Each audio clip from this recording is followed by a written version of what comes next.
Hello दोस्तों, welcome back to my new video. सबसे पहले डिस्क्लेमर देना चाहूंगा कि इस वीडियो को प्योरली एजुकेशनल पर्पस के लिए ही रिकॉर्ड कर रहा हूं। मैं कोई भी बाई या सेल का रिकमेंडेशन इस वीडियो के माध्यम से मैं आप लोगों को नहीं दे रहा हूं। पिछला वीक मार्केट में काफी ज्यादा वोलेटिलिटी इंक्रीज रहा। एक दिन ऊपर जा रहा है तो अगले दिन पैनिक सेल ऑफ का माहौल रहा। अगर आप निफ्टी के चार्ट को देखोगे आपको पता चलेगा कि पिछले वीक में, यानी अभी जो ये वीक क्लोज हुआ है, इसमें अच्छा खासा वोलेटिलिटी इंक्रीज रहा। पिछले 3 दिन से लगातार बाइंग हो रहा था, एक दिन में पैनिक सेल ऑफ, एंड आज भी थोड़ा सा ऊपर जाने की कोशिश कर रहा था बाजार, but at the end again sell off का ही माजरा देखने को मिला है। चलिए ठीक है, वोलेटिलिटी इंक्रीज होते रहेगा इसी तरीके से अगर बाजार लोअर लेवल पे होल्ड करता है तो।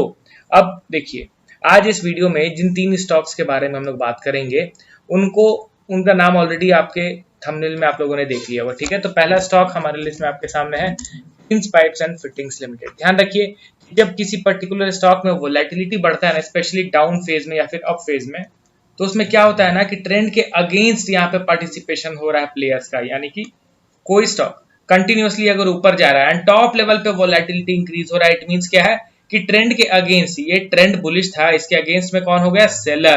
सेलर्स का पार्टिसिपेशन इंक्रीज हो रहा है, इसलिए वोलेटिलिटी भी बढ़ रहा है। सेम वही चीज अगर कोई स्टॉक कंटिन्यूअसली नीचे गिर रहा है एंड बॉटम लेवल पे अगर वोलेटिलिटी बढ़ रहा है, इट मींस कि यहाँ पे बायर्स का पार्टिसिपेशन एग्रेसिवली हो रहा है। अब देखिए दोस्तों, वोलेटिलिटी बढ़ रहा है, बायर्स का पार्टिसिपेशन बढ़ रहा है, इट मींस ये नहीं कि आप डायरेक्टली ये एज्यूम कर लोगे कि स्टॉक अब यहाँ से ऊपर की ओर मूव करने वाला है। नहीं, ये गलत एक्सपेक्टेशन लेके नहीं चलना है। यहाँ पे वोलेटिलिटी इंक्रीज हो रहा है, लिटिल बिट होप क्रिएट होगा, हम लोग थोड़ा सा एंटिसिपेट कर सकते हैं, बट डिसीजन यहाँ पे नहीं लिया जा सकता जब तक कोई प्रॉपर प्राइस एक्शन ना बन जाए। अब ये चीज आपको निफ्टी 50 के चार्ट में भी दिख रहा है, ये चीज आपको प्रिंस पाइप के स्टॉक में भी दिख रहा है। आप देखोगे तो ऑल टाइम हाई से अच्छा खासा ये स्टॉक नीचे गिर गया है। परसेंटेज वाइज अगर मैं एग्जैक्टली मेजर करके दिखाऊं तो स्टॉक डाउन है ऑलमोस्ट 75%। अब 75% गिरने के बाद यहाँ पे वोलेटिलिटी अब पीक पे है। यहाँ पे आप बाइंग देख रहे हो ना लोअर लेवल से, ये कोई छोटा मोटा बाइंग नहीं है दोस्तों, ये buying almost 65%। All time high से इतना ज्यादा नीचे गिरने वाला स्टॉक अगर 65-70% ऊपर उठे तो ऑब्वियसली उसको डिसेंट बाइंग कंसीडर किया जाता है। बट आपको तो पता है कि फर्स्ट बाइंग में हम लोग अक्सर स्टॉक को इग्नोर करते हैं, नहीं खरीदते हैं। यहाँ पे 65% बाइंग होने के बावजूद हमने स्टॉक को बाई नहीं किया एंड रिजल्ट आपके सामने है। धीरे धीरे करके eight the and stock again उसी पर्टिकुलर लेवल पे आ गया है जिस लेवल से बाइंग स्टार्ट हुआ था। और अब यहाँ पे देखोगे तो दो चीज आपको मिल रहा होगा। पहले इस पर्टिकुलर लेवल से जबरदस्त बाइंग हुआ था, बट अब जब ये गिर के उसी सेम लेवल पे आया है तो ये बाइंग नहीं हो पा रहा है एंड एक ही लेवल पे कंसोलिडेट कर रहा है। तो आपको वीकनेस दिख रहा होगा ना दोस्तों। अगर सही में उतना इंपॉर्टेंट सपोर्ट लेवल होता तो दोबारा से बाइंग होता, बट यहाँ पे बाइंग होने के बजाय ये बार बार अपने सपोर्ट लेवल को ही हिट कर रहा है। इट मींस समहाउ वीकनेस तो है इस पर्टिकुलर स्टॉक में, ठीक है। एंड ये हमारा मेजर सपोर्ट है, अब इस सपोर्ट लेवल के पास ये ट्रेड कर रहा है। अगर इसका ब्रेकडाउन करता है तो ये जितना भी बाइंग हुआ था, जितना भी बायर्स अटेम्प्ट कर रहे थे स्टॉक को ऊपर की ओर ले जाने के लिए, वो अल्टीमेटली फेल कंसीडर होंगे एंड उसके बाद दोबारा से ये स्टॉक न्यू लो क्रिएशन की ओर बढ़ेगा। इसीलिए मैं आपको कहता हूं दोस्तों, कोई स्टॉक कितना ही बाइंग स्पाइक क्यों ना दिखाए, फर्स्ट बाइंग में उसको कभी भी कंसीडर नहीं किया जाता है, स्पेशली जब वो स्टॉक ऑल टाइम हाई से 50-60% नीचे गिरा हुआ हो। प्रिंस पाइप तो इनफैक्ट 75% गिरा हुआ था, तो इसको कैसे ही हम लोग फर्स्ट बाइंग में कंसीडर करेंगे, ठीक है। तो प्रिंस पाइप में चलिए लिटिल बिट बाइंग हुआ था, बट अनफॉर्चुनेटली जिस तरीके का यहाँ पे चार्ट बन रहा है शायद से ये दोबारा नीचे की ओर ही गिरने वाला है। अब बढ़ते हैं हम लोग अगले स्टॉक की ओर। हमारे लिस्ट में आपके सामने है IRCTC। देखिए अभी के टाइम पे जितने भी PSU स्टॉक्स को देख लो, Mazagon dock, Cochin shipyard, HAL और IRFC, RVNL, इन सारे स्टॉक्स में मैं जस्टिफाइड कर रहा हूं कि नहीं भाई, जो गिर रहा है वो गिरना भी चाहिए था क्योंकि ओवर स्ट्रेच हो गए थे। बट IRCTC में मैं ये चीज एक्सपेक्ट नहीं कर रहा था। ये तो ऑलरेडी 2022 से अंडर परफॉर्म ही कर रहा है। ये तो उन स्टॉक्स के तरह ओवर स्ट्रेच भी नहीं हुआ, बट स्टिल मार्केट का जो सेलिंग प्रेशर है वो इस स्टॉक को भी फेस करना पड़ रहा है एंड अल्टीमेटली 3 साल का जो मेजर सपोर्ट लेवल था, उस सपोर्ट लेवल का यहाँ पे ब्रेकडाउन होता हुआ दिखाई दे रहा है। हालांकि नीचे में अनेक सपोर्ट लेवल्स दिख रहे हैं, हर छोटे छोटे पॉइंट्स में मेजर सपोर्ट लेवल्स अवेलेबल हैं, बट अभी तो ये चीज एडमिट करना होगा कि नहीं, ये स्टॉक अपने मेजर सपोर्ट जहां से इसको ऊपर उठना चाहिए था उसको इसने नीचे की ओर ब्रेक डाउन कर दिया है।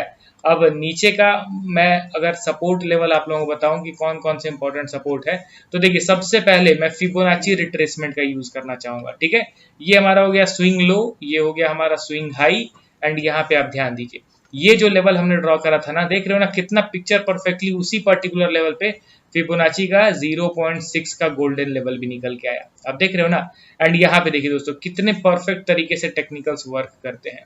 यहाँ पे स्टॉक यहाँ से ऊपर गया, नीचे गिरा, साइडवेज हुआ, ब्रेकआउट मिला। ठीक है, तो इस लेवल को हम लोग रेजिस्टेंस कंसीडर करते थे, अब उसको सपोर्ट मानेंगे। एंड फिबोनाची में भी आप देखोगे तो 0.7 का वो गोल्डन लेवल यहाँ पे दिख रहा है, देख रहे हो ना। हमने सिर्फ प्राइस एक्शन के थ्रू इंपॉर्टेंट लेवल्स को आइडेंटिफाई किया, बट इस इंडिकेटर से भी हम लोग को वही एग्जैक्ट लेवल्स मिल रहे हैं। तो ये हो गया हमारा मेजर सपोर्ट लेवल। देखो बीच बीच में माइनर सपोर्ट लेवल्स कई सारे अवेलेबल हैं, वो समय आने पे वहां पे कुछ सर्टेन बुलिश बिहेवियर दिखा तो नो डाउट मैं वीडियो अपलोड करके आप लोगों को बताऊंगा। बट अभी के टाइम पे अगर मेजर सपोर्ट की बात की जाए तो वो हमारा निकल के आता है 370 रुपीज के अप्रॉक्स में। तो इस पर्टिकुलर लेवल को आप लोग थोड़ा नोट कीजिए। अब चलिए हम लोग बढ़ते हैं अगले और लास्ट स्टॉक की ओर हमारे लिस्ट में, नेटवेब टेक्नोलॉजीज लिमिटेड। यहाँ पे ध्यान दो कि जिस हिसाब से बाइंग हुआ है, नो डाउट उस हिसाब से सेलिंग अभी तक स्टॉक में नहीं हुआ है। अगर सेलिंग प्रेशर हावी नहीं होता है तब तो वेल एंड गुड, अपने ये ट्रेंड को कंटिन्यू रखेगा, ऊपर की ओर मूव करेगा। बट अगर सेलिंग प्रेशर यहाँ पे हावी हो जाता है तो स्टॉक में हम लोग को एक अच्छा खासा डाउन ट्रेंड स्टार्ट होता हुआ दिखाई दे सकता है। क्योंकि आपको पता है ना कि कोई भी स्ट्रॉन्ग अप ट्रेंड वाला स्टॉक एक्चुअल वे में बड़े करेक्शन की ओर कब तब्दील होता है, जब वो अपने मेजर सपोर्ट लेवल का ब्रेकडाउन करता है तब। अभी तक स्टॉक ने कभी भी मेजर सपोर्ट का ब्रेकडाउन नहीं किया है, continuously higher high and higher low के फॉर्मेशन के साथ ऊपर की ओर ही जा रहा है। अब अगर इस सपोर्ट लेवल का ये ब्रेकडाउन करता है तब समझ जाएंगे कि नहीं भाई मेजर सपोर्ट का ब्रेकडाउन हो गया, तो अब ट्रेंड हम लोग यहाँ पे इसको बेरिश कंसीडर करने लगेंगे। तो इस लेवल को आप इंपॉर्टेंट कंसीडर कीजिए। ये लेवल है अप्रॉक्स देखा जाए तो 3000 के आसपास। ठीक है, 3000 का ये लेवल है, इसी लेवल पे ये कंसोलिडेट कर रहा है एंड इस लेवल का ब्रेकडाउन हुआ तो सिनेरियो नेगेटिव हो जाएगा। अब चलिए दोस्तों, टोटल 3 स्टॉक्स के रिगार्डिंग हम लोगों ने डिटेल वे में टेक्निकल एनालिसिस शेयर किया। अब कल से वीकेंड चालू हो जाएगा, सैटरडे संडे, तो इन दोनों दिन में मैं मोस्ट ऑफ द स्टॉक्स का वीकली एनालिसिस शेयर करूंगा एंड नेक्स्ट वीकेंड में वीकली के साथ मंथली एनालिसिस भी मैं शेयर करूंगा, क्योंकि मंथ एंड भी होने वाला है। देखिए मैंने माइक ऑर्डर कर दिया दोस्तों, तो मेरा अगर ऑडियो थोड़ा सा आपको खराब लग रहा होगा तो थोड़ा एडजस्ट कर लीजिएगा। जो क्वालिटी कंटेंट मैं प्रोवाइड कर रहा हूँ आप उस पर फोकस कीजिए, एंड माइक जैसे ही आएगा तो होपफुली अच्छे क्वालिटी के साथ वीडियो अपलोड करना वापस से स्टार्ट हो जाएगा। अब मिलता हूँ नेक्स्ट वीडियो में कल। एंड दोस्तों कमेंट करते जाइए कि वीकेंड में किन स्टॉक्स को कवर किया जाए। मोस्टली स्टॉक्स को मैं कवर कर दूंगा, जितने स्टॉक्स के नाम आप कमेंट करोगे वीडियो कमेंट सेक्शन में। चलिए ओके देन, बाय बाय।